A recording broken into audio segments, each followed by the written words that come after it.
네, 발표 시작하겠습니다. 저는 오늘 키드니 디지즈에서 뉴트리션에 대해서 공부를 좀 하고 정리를 해보았습니다.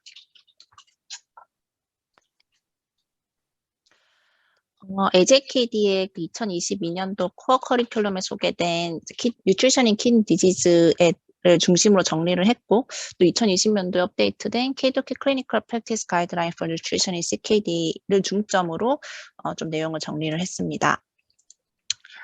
보시면 CKD 환자에서 뉴트리셔널 디스오더라고 하면 보통 크게 언더 뉴트리션과 오버 뉴트리션을 생각해 볼 수 있겠습니다. 언더 뉴트리션을 우리가 흔하게 생각하는 그런 이제 CKD 환자에서 전통적인 뉴트리셔널 디스오더고, 보통 프로틴 에너지 말뉴트리션이랑 바이타민이나 미세원소나 일렉트로이트 등의 부족에 의한 마이크로 뉴트리언트 디피션시로 나눌 수 있겠습니다. 오버 뉴트리션 같은 경우는 최근에 이제 대두가 되고 있고, 이제 가장 핵심적인 문제가 비만과 관련된 것이겠습니다.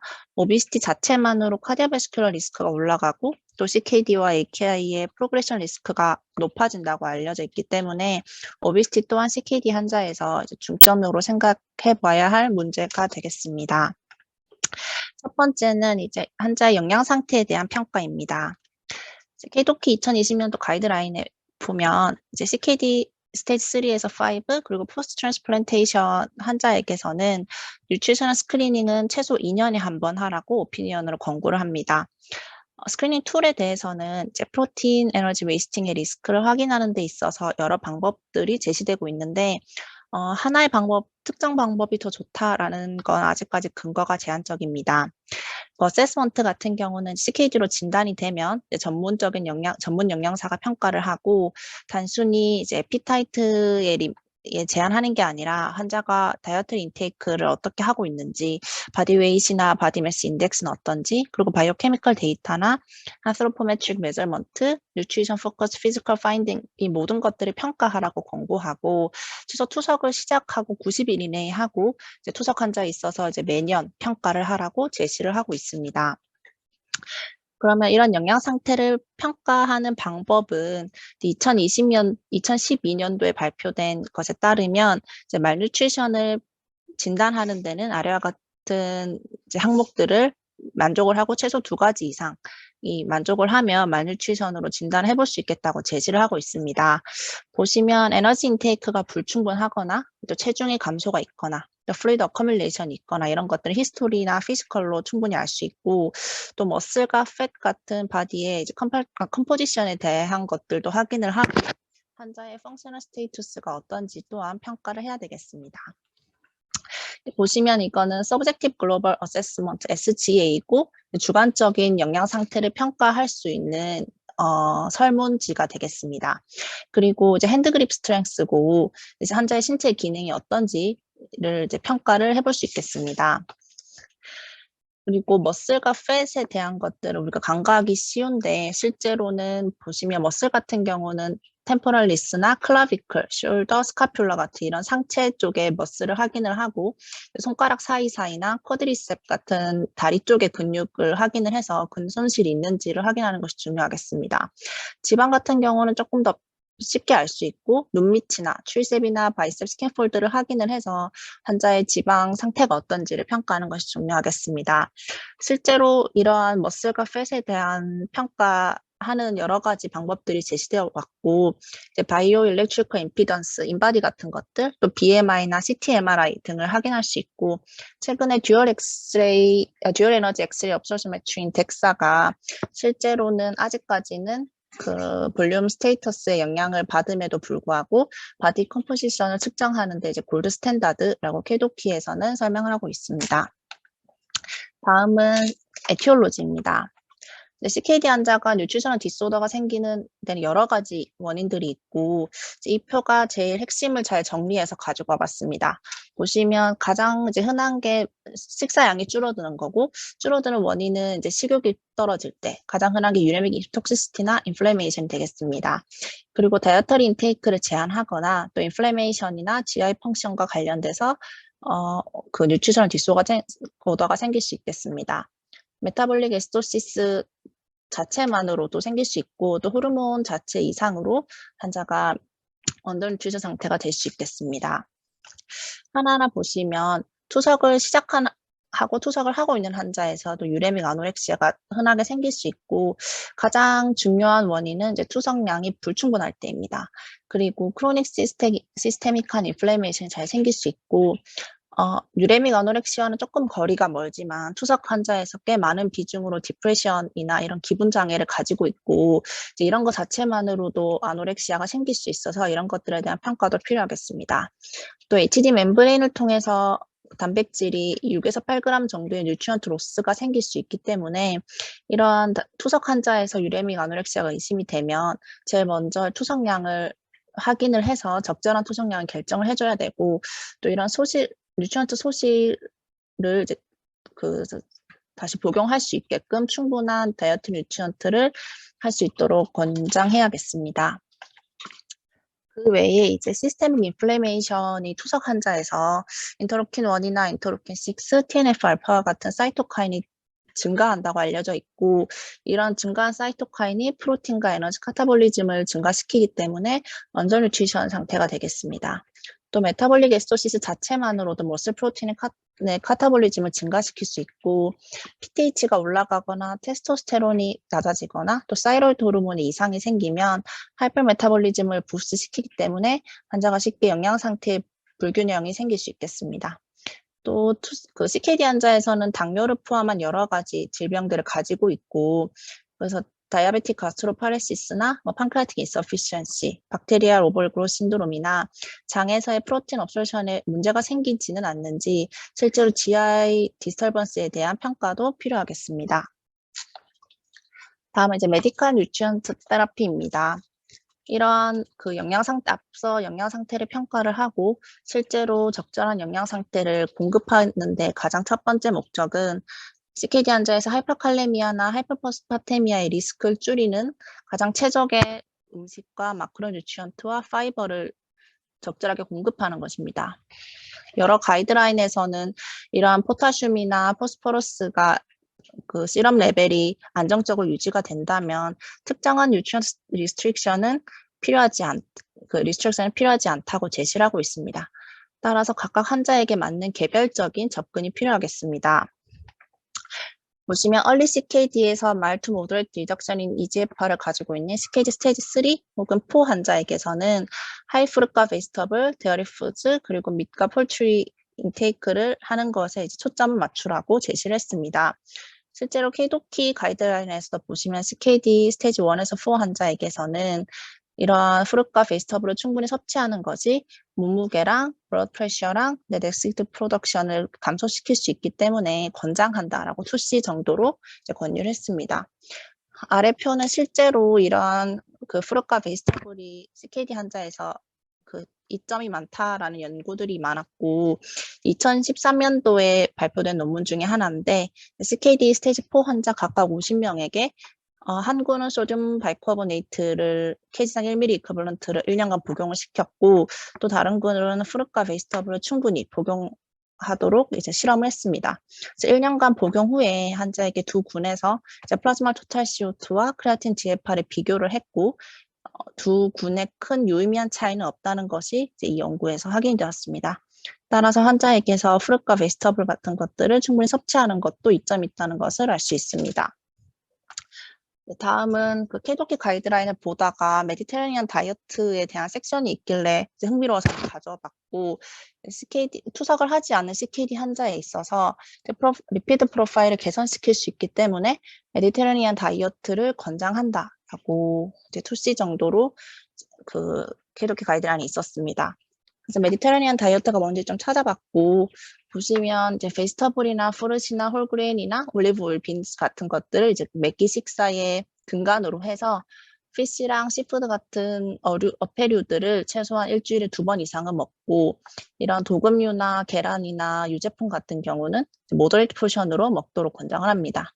그리고 고기랑 스윗 같은 경우는 최대한 제한을 하는 게 이 지중해 식단이 되겠습니다.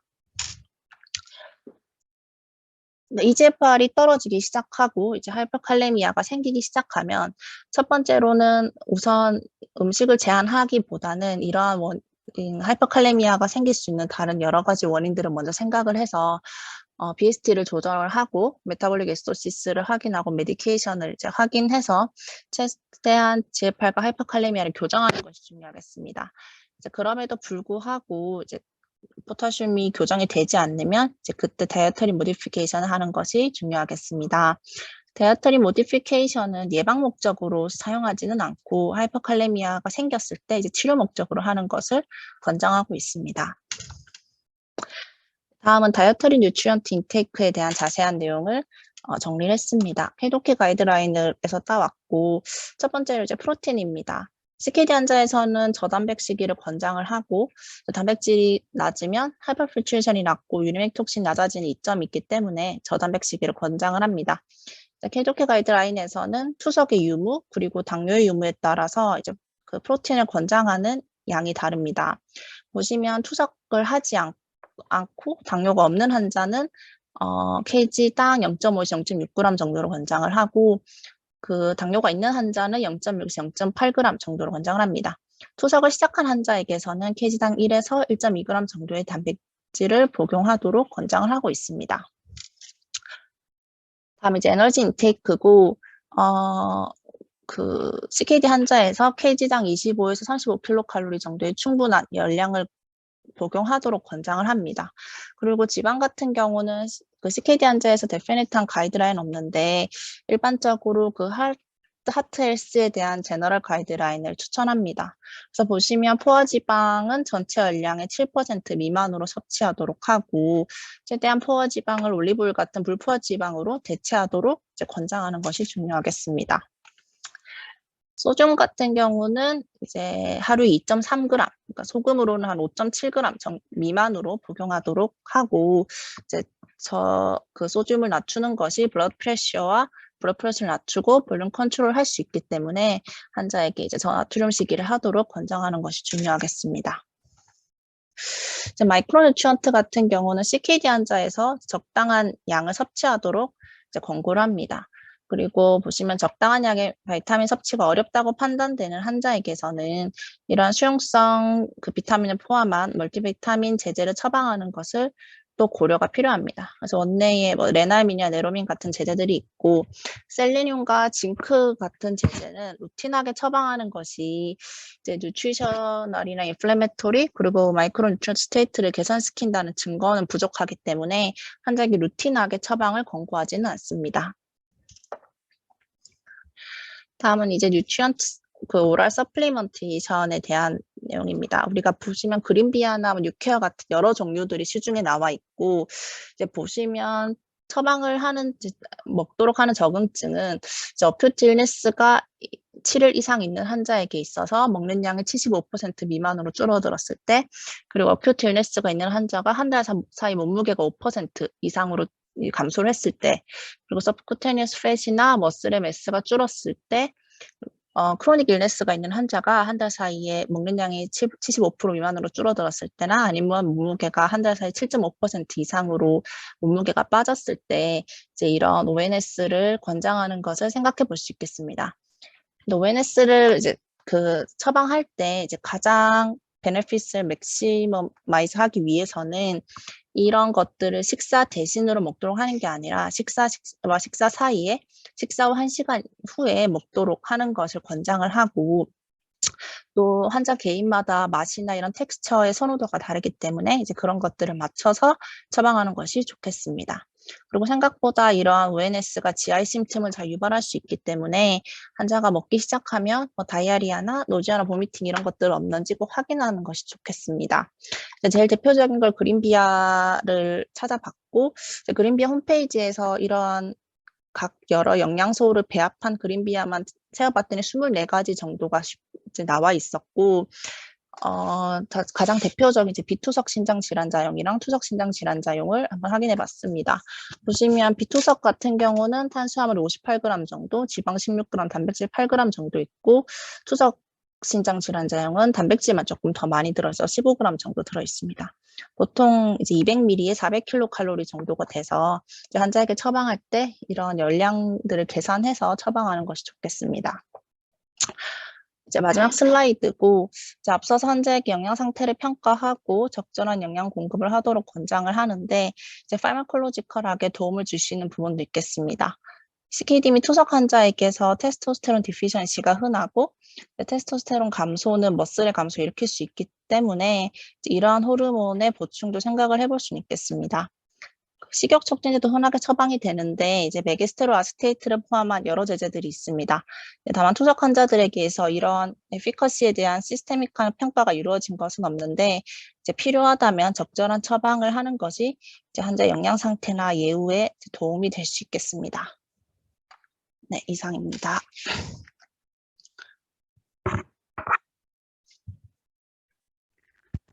네, 감사합니다. 그 CKD 환자에 있어서 뉴트리션을 어떻게 할 것인가에 대해서 KD고를 중심으로 하여서 KD비를 중심으로 하여서 우리 수정 선생님이 잘 발표해 주셨습니다. 혹시 이에 대해 질문이 있으신지요? 프로테인 슬라이드 다시 한 번만 좀 보여주시겠어요? 네.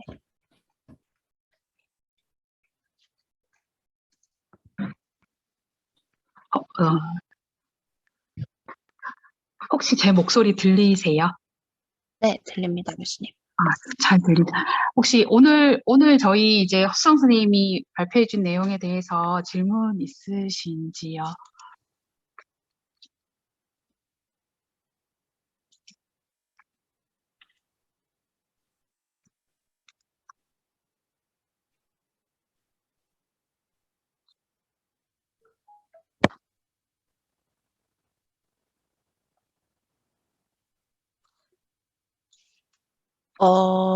교수님, 그거는 제가 제대로 이렇게 차이를 비교해 보진 않았습니다.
이제 필요할 것 같습니다.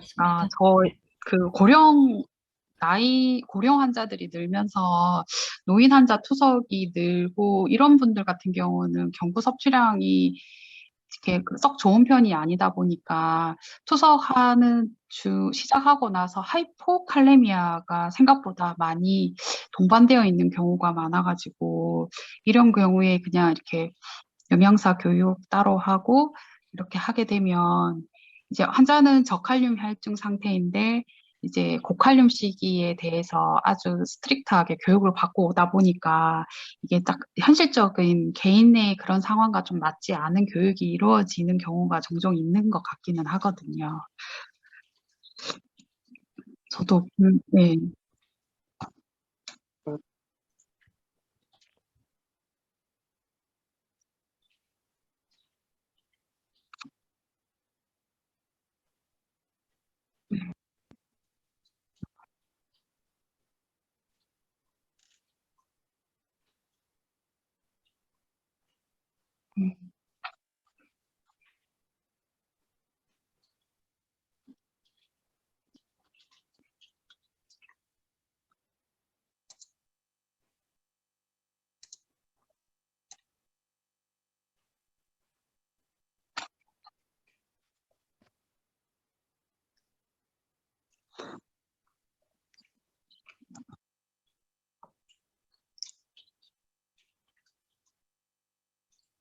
혹시 정현순 교수님 저희 따로 코멘트 해주실 말씀 있으신지요?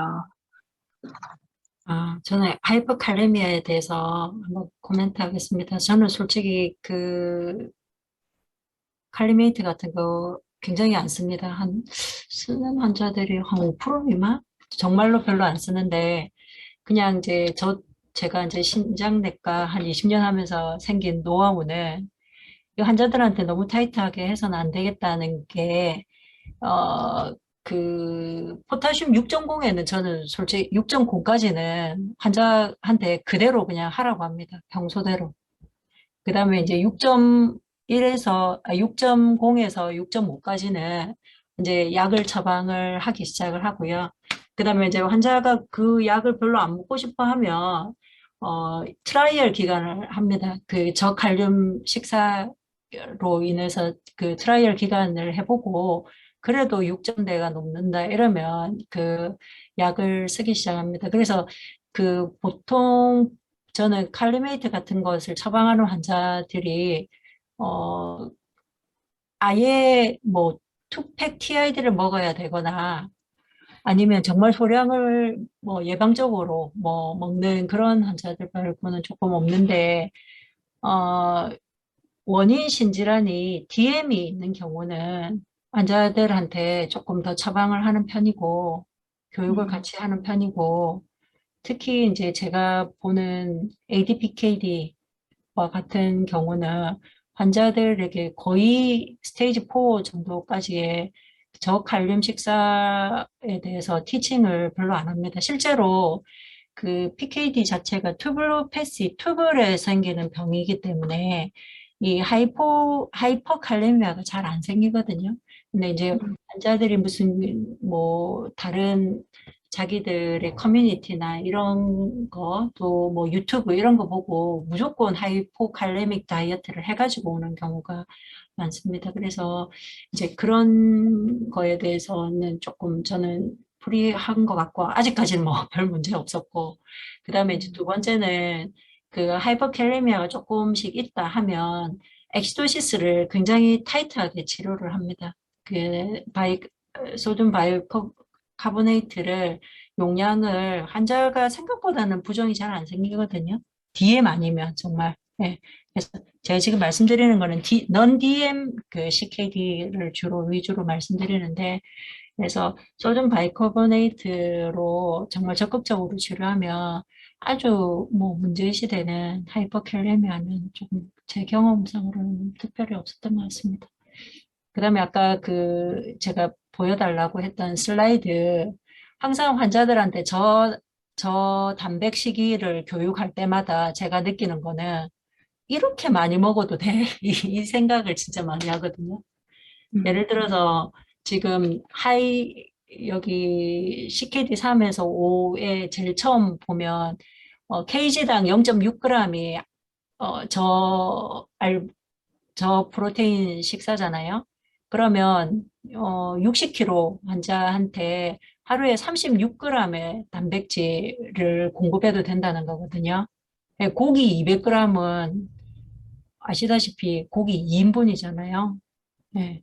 그래서 그 환자들한테 저단백식이가 그렇게 어렵지 않다는 거를 보통 이야기를 하고 또 두 번째는 저단백식이를 해도 아조테미아가 심하다는 이야기를 하게 됩니다. 그래서 그 밸런스를 어디다 맞춰야 될지 저도 솔직히 잘은 모르겠는데 환자들한테 저는 저단백식이가 이렇게 책에는 이렇게 되어 있지만 전체적으로 바디웨이트 컨트롤이 포함해서 워낙에 메타볼릭 신드롬도 많으니까 그런 체중 감량을 목적으로 전체적으로 골고루 먹되 소식을 하라는 말을 많이 하게 됩니다. 지금 CKD5 다이알시스 환자한테 하루 고기 300g이면 정말 많은 양이거든요. 이게 지금 네.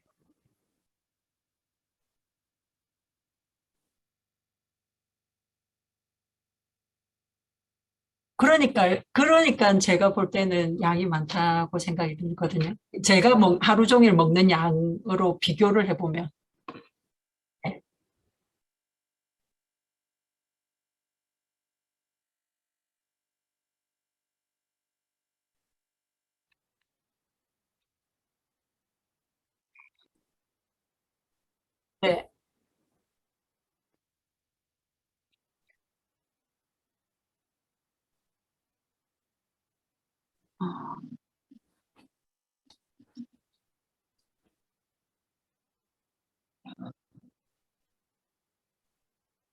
네네.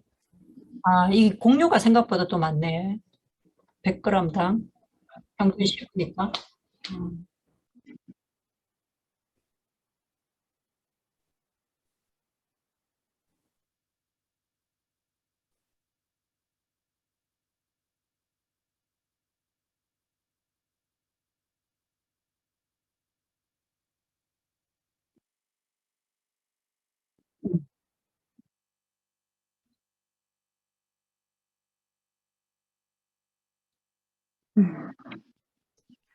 이거를 좀 하나 뭐 복사를 하든지 해가지고 좀 같이 나눠줘야 될 것 같은데. 그리고 아까 김학 교수님께서 2020년 K도끼 가이드라인에서 조금 달라진 게 무엇이냐 이렇게 한번 아까 말씀하셨는데 이게 보니까 이제 CKD, AK 환자에서 머슬 웨이스팅, 말 뉴트리션, 인플라메이션에 대한 연구 결과가 여러 가지가 나오면서 이 프로테인 에너지 웨이스팅이라는 용어를 사용을 하고 실제적으로 만성 신장 질환 환자, 특히 말기 신장 질환이나 유지투석 환자의 예후에 영향을 미치는 여러 가지 요소 중에서 단백질 에너지 소모, 프로테인 에너지 웨이스팅이라고 하는 대사 및 영양 장애 상태가 예후에 많은 영향을 미친다. 그래서 이거를 해결하기 위해서 어떻게 좀 조절을 해줄 것이냐. 그래서 K도끼 가이드라인에서 조금 추가된 내용이라고 하면 이제 일단은 CKD 환자에 있어서 이제 아주 공식화된 그런 싱겁게 먹어라. 뭐 투석 전은 저단백식을 하라. 투석 후는 고단백식을 하라. 저칼륨식을 하라. 이런 거에서 약간 벗어나서 환자의 염분 상태나 인 상태나 칼륨이나 단백질 섭취 정도의 개개인에 따라서 영양 상담을 통해 가지고 식이 조언을 하라는 것을 공고를 하고 있고 그럼에도 불구하고 단백질 에너지 소모가 있는 CKD5 투석 환자에 대해서 영양 상태를 개선하기 위해서 오랄 뉴트리셔널 서플리먼트를 시행을 할 것을 제안을 하고 있습니다. 이게 조금 달라진 내용인 것 같습니다.